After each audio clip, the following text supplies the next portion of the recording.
Добрый вечер, шановное спадарства. З вами Ярослав Стешек. Распачынаем аб'ектыў, агляд галоўных падзеяў у Беларусі і свеце. Год до прэзідэнцкіх выбараў і ўжо ёсць кандыдаты. У мяне ёсць шансы скансалідаваць значную частку грамадства, якая лічыць, што Беларусь мае быць еўрапейскай краінай з дастаткова высокім узроўнем развіцця.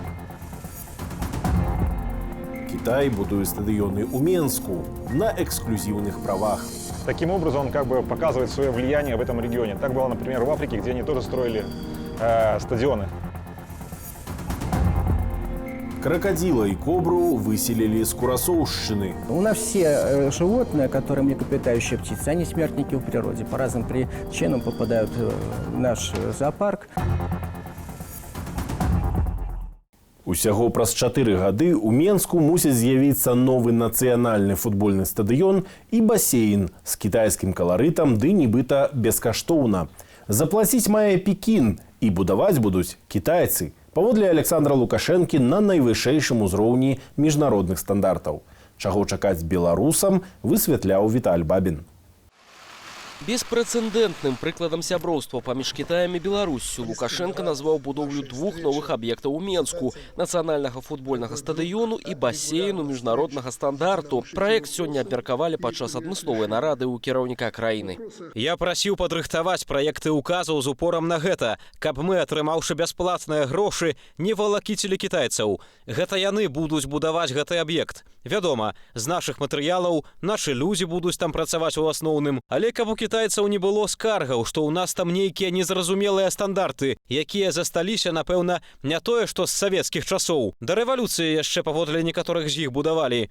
Першапачаткова чакалі, што стадыён пабудуюць кампанія Юрыя Чыжа, які ў той час кіраваў футбольным клубам «Дынама». Аднак бізнэсоўцы ў выніку адхілілі ад праекту, а кантракт перадалі кітайцам. Новыя аб'екты мусяць быць пабудаваныя да 2023 года. Гэтак футбольны аб'ект агульнаю плошчаю 48 тысячаў квадратных метраў узнікне каля стадыёну «Трактар». Басейн на месцы былой фабрыкі «Чырвоная зорка» на вуліцы Кальварыйскай. Агульны кошт праектаў – 235 миллионов долларов.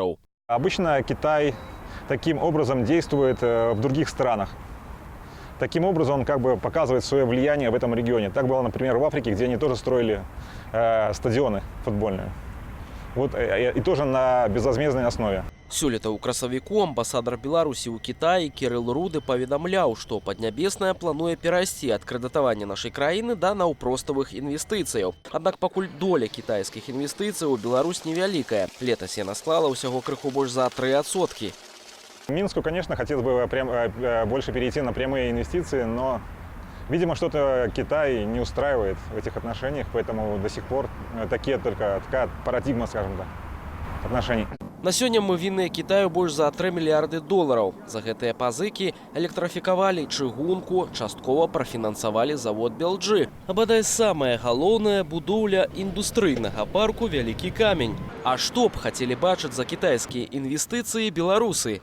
Еще несколько ледовых дворцов. Пляж крутой. Ну, оздоровительный комплекс какой-нибудь для деток. Эйфель башню. Неплохо было бы. Ой, квартиры, дома бы людям бы и зарплату хорошую. Бесплатный сыр бывает только в мышеловке. Не ўсе кітайскія праекты былі паспяхова зарэалізаваныя ў Беларусі. Гэтак улады разарвалі кантракты на паслугі кітайскіх генеральных падрадчыкаў, якія будавалі заводы ў Добрушы ды Светлагорску. Апошні аб'ект, завод беленай цэлюлозы, яшчэ летась на афіцыйным узроўні прызналі шкодным для здароўя мясцовых жыхароў. Віталь Бабін, Белсат. Выборы прэзідэнта Беларусі імаверна пройдуць у дзень народзінаў Александра Лукашэнкі 30 жніўня наступнага года. Дату агучыла старшыня цэнтральнай выбарчай камісіі Лідзія Ярмошына. Лукашенко пакуль дакладна не казаў, ці будзе балатавацца на прэзідэнта, але ўжо ёсць і некаторыя кандыдаты ад апазіцыі. Падрабязней пра вылучэнцаў ды іхныя праграмы Юлія Лабанова. Незважаючы на засцярогі палітолагаў, датэрміновыя прэзідэнцкія выбары ў Беларусі не адбудуцца. Старшыня Цэнтральнай выбарчай камісіі прапанавала для галасавання апошні прадугледжаны заканадаўствам тэрмін – 30 жніўня 2020 года. Намер вылучыць сваю кандыдатуру агучыў цэлы шэраг палітыкаў. Сярод іх і галоўны канкурэнт Лукашэнкі ў выбарах 2010 года Мікалай Статкевіч. Яго вылучыла Рада Беларускага нацыянальнага кангрэсу. Яны вылучаюць мяне як лідара барацьбы за сапраўдныя выбары і лідара барацьбы за незалежнасць. Я ўжо займаюся этой праблемай, і я правёў папярэднюю сустрэчу ў 15 гарадах. Для Мікалая Статкевіча будучыя выбары прэзідэнцкія і парламенцкія перадусім магчымасць скарыстацца правам свабоднай сустрэчы з людзьмі на вуліцах гарадоў, што падчас агітацыі не патрабуе падачы заявак і аплаты паслугаў міліцыі. Намер пайсці на выбары агучыла і старшыня таварыства беларускай мовы Алена Анісім. Ёй палітолагі прагназуюць вялікія шансы на рэгістрацыю кандыдаткаю, бо яна ўжо мае дэпутацкі мандат. У мяне ёсць шансы скансалідаваць значную частку грамадства, якая лічыць, што Беларусь мае быць еўрапейскай краінай з дастаткова высокім узроўнем развіцця і адносна спакойнай такой абстаноўкай. Выкарыстаць напоўніцу парламенцкія выбары для раскруткі свайго кандыдата ў прэзідэнцкіх выбарах пастанавіла і ліберальная дэмакратычная партыя. Пра свае прэзідэнцкія амбіцыі заявіў Олег Гайдукевич, сын лідара партыі Сергея Гайдукевича. У нас есть хорошая экономическая программа. Мы делаем ставку на развитие частного бизнеса. Мы правая партия, правоцентристская партия. Мы убеждены, что Беларусь должна больше дать возможности людям зарабатывать в частной сфере. Мы знаем, что государство не сможет обеспечить всех рабочими местами. Это нормально, это во всем мире так происходит. Поэтому надо создать больше условий, особенно на местах. Пра свой намер вылучацца дасюль заяўлялі і старшыня руху за свабоду Юрый Губарэвіч, сустаршыня беларускай хрысціянскай дэмакратыі Павел Северынец, Мікалай Казлоў, выканальнік абавязкаў старшыні аб'яднанай грамадзянскай партыі, а таксама намеснік старшыні партыі БНФ Алексей Янукевич. Для падтрымання ў выбарах прадстаўніка ад апазіцыі партыям неабходна прытрымлівацца ўжо вядомай стратэгіі, аб'ядноўвацца і вылучаць адзінага кандыдата, мяркуе палітолог Олег Карабалевіч. Аднак кожны па-ранейшаму працуе на свой палітычны імідж. Паколькі выбараў у Беларусі няма, паколькі вынік прэзідэнцкіх выбараў загадзя ўсім вядомы, то ўсе кандыдаты у ходзе выбарчай кампаніі вырашаюць свае прыватныя інтарэсы. Некаторыя яшчэ, магчыма, трошкі карпаратыўныя ці партыйныя інтарэсы, як, напрыклад, той жа Янукович. Ці здолеюць асобныя вылучэнцы самастойна сабраць неабходныя для рэгістрацыі 100 000 подпісаў? Так я сейчас не могу сказать, но когда этим вопросом займусь, я посмотрю их, изучу и отдам. За Агнісім бы я отдал, потому что яна найбольш з іх з усіх яна найбольш ураўнаважаная. Астатнія вось, як бы так сказаць, яны нібыта за Беларусь, але ж у іх вельмі шмат радыкалізму. Статкевич, мне здаецца, такі правёў цяжкі свой перадвыбарны шлях, што ён неяк даверу заслуживае. Я знаю против кого, а за кого, в общем-то, уже сейчас не так важно. Праціўнікі Лукашэнкі традыцыйна не набіраюць больш за 5% галасоў выбарнікаў. Апошнім разам апазіцыя здолела змабілізаваць сваіх прыхільнікаў на масавы пратэст супраць прызнання афіцыйных вынікаў выбараў у 2010 годзе. З таго часу буйных палітычных пратэстаў у Беларусі не было. Юлія Лабанова, Белсат. Што да парламенцкіх выбараў, то яны будуць каштаваць падаткаплатнікам 23 мільёны рублёў. На мільён даражэй, чымся папярэдняе галасаванне 3 гады таму. А выбарчыя камісіі сфармуюцца да 2 верасня. Пра гэта таксама паведаміла Лідія Ярмошына. Рост кошту выбараў старшыня ЦВК звязвае з павелічэннем сярэдняга заробку. Вядома, што ў Менску будзе сфармаваная 21 камісія, самая вялікая колькасць па Беларусі. Менш за ўсё на Гарадзеншчыне і Магілёўшчыне па 14 камісіяў. Парламенцкія выбары пройдуць у лістападзе, 7 у Савет Рэспублікі, 17 у Палату прадстаўнікоў нацыянальнага сходу. Збор неабходны для вылучэння кандыдата 1000 подпісаў дазволены да 7 кастрычніка. Урад Індыі адмяніў аўтаномію спрэчнага штату Кашміру. Сярод індуістаў рашэнне выклікала радасць, сярод мусульманаў расчараванне. Афіцыйны Ісламабад выказаў абурэнне. У Арганізацыі Аб'яднаных Нацыяў непакоіцца, што ўзброены канфлікт між Індыяй ды Пакістанам разгарыцца з ранейшаю сілаю. Вітаў Сіўчык.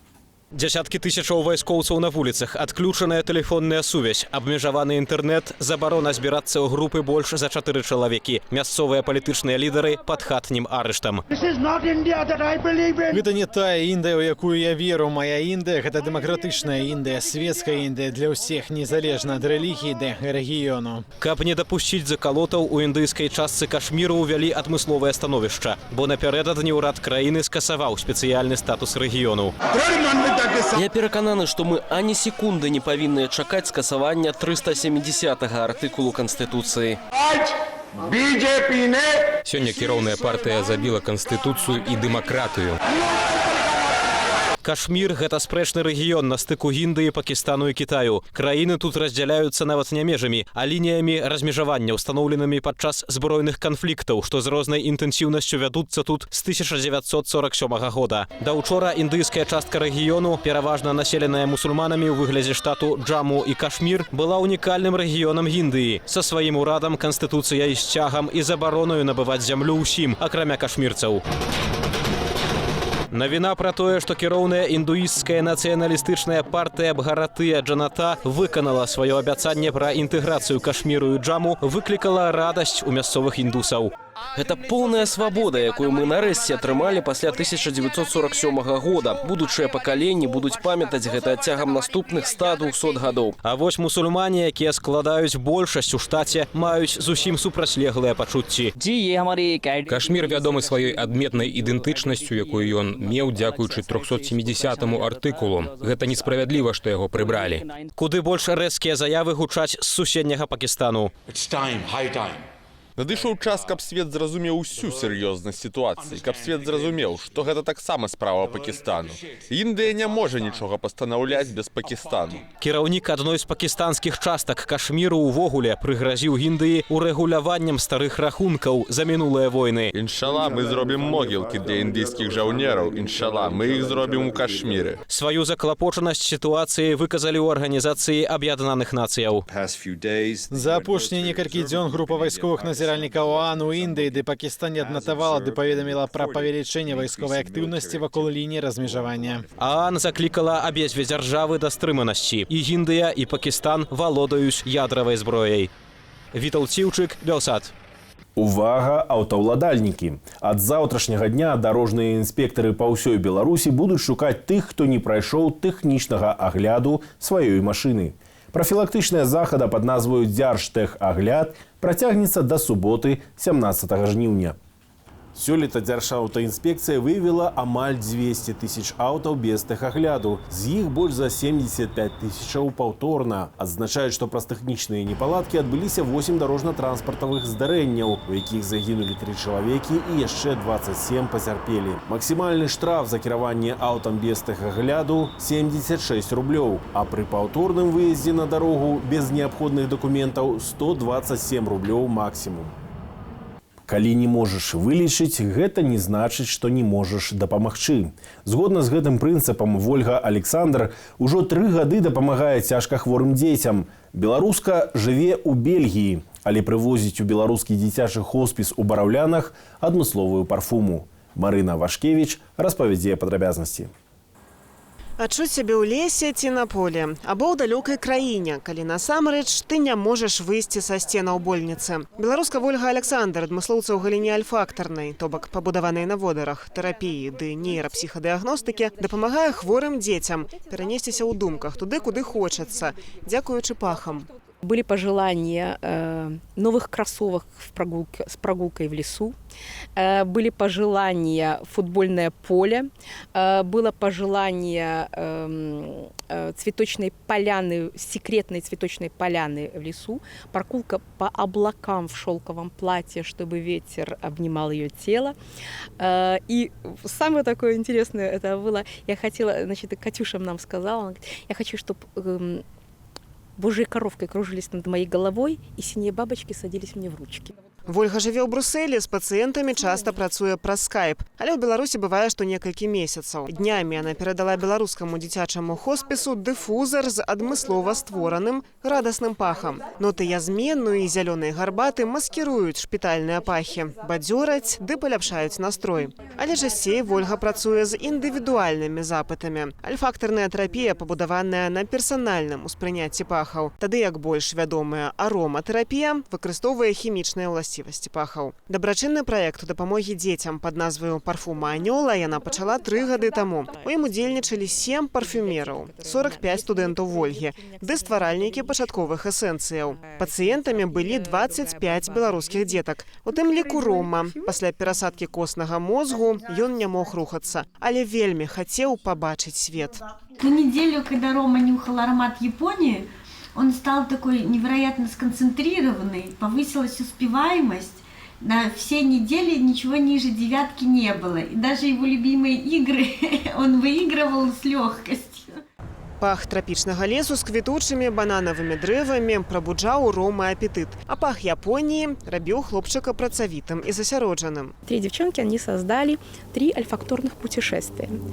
Первое путешествие это было в Амазонию, второе это было в Африку и третье это было в Японию. Причем каждая из девочек, которые работали над альфакторным стимулятором, они были в этих странах сами. Поэтому у них было свое представление об этих путешествиях. Ёсць і іншыя эфекты, кажа дырэктарка недзяржаўнай арганізацыі «Беларускі дзіцячы хоспіс» Ганна Гарчакова.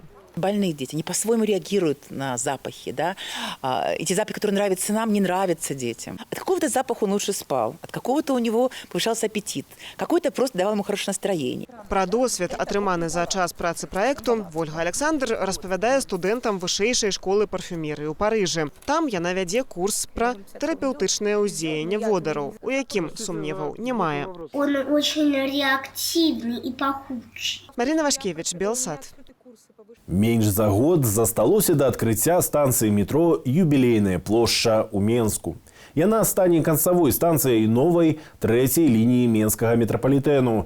Вядома, што гэтая лінія будзе называцца «Зялёна-Лужская». Працягнецца больш як на 17 кіламетраў і будзе мець 14 станцыяў.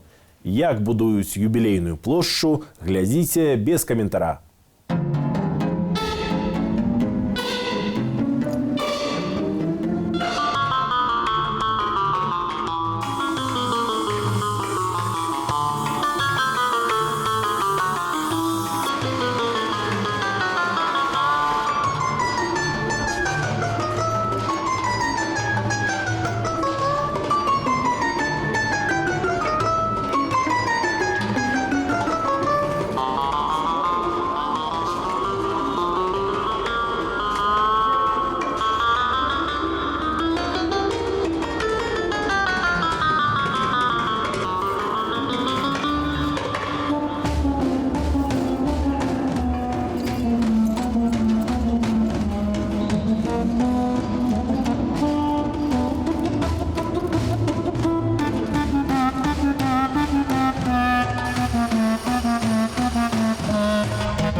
Сёння з будынку былога кінатэатру «Электрон» выселілі Менскі цэнтр дзікай прыроды. Сафары-парк цягам амаль 4 гадоў быў супольным праектам з нацыянальным гістарычным музеем.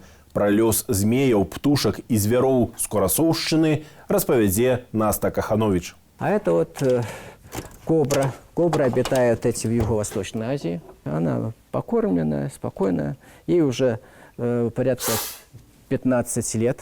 Валентин Соколов заснаваў цэнтр дзікай прыроды амаль 25 гадоў таму. Некаторых жывёлін Валентин сам выратаваў ад смерти. Он со сломанным крылом был. Вот. И мы потом его вылечили, он птенцом был. У нас все животные, которые млекопитающие птицы, они смертники в природе. По разным причинам попадают в наш зоопарк. Апошнія гады цэнтр займаў некалькі памяшканняў былога кінатэатру «Электрон», што месціцца ў сталічнай Курасоўшчыне. Будынкам распараджаецца Нацыянальны гістарычны музей. Да 1000 наведнікаў штомесяц раней прыходзіла ў сафары-парк, але ўжо 10 месяцаў зоапарк не працуе. Рэптыліі, птушкі і паўсотні іншых жывёлаў цяпер могуць апынуцца на вуліцы.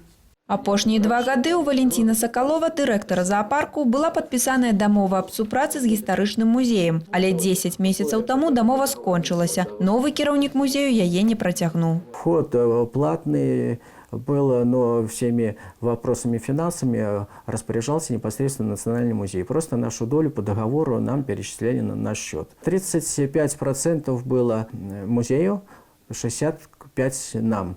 Сёння ў сафары-парк прыехалі судовыя выканаўцы. Суд пастанавіў вызваліць памяшканне яшчэ ў лютым. Вы должны описывать каждую вещь, которая там находится. Прадстаўнікі Нацыянальнага гістарычнага музею адмовіліся каментаваць сітуацыю на камеру, але патлумачылі, дамова з сафары-паркам скончылася і ў цэнтру дзікай прыроды было некалькі месяцаў, каб знайсці новае памяшканне. Усе жывёліны сёння адправіліся ў Менскі зоапарк. Валянцін у любы час зможа іх забраць. Было б толькі куды. Наста Каханович, Белсад.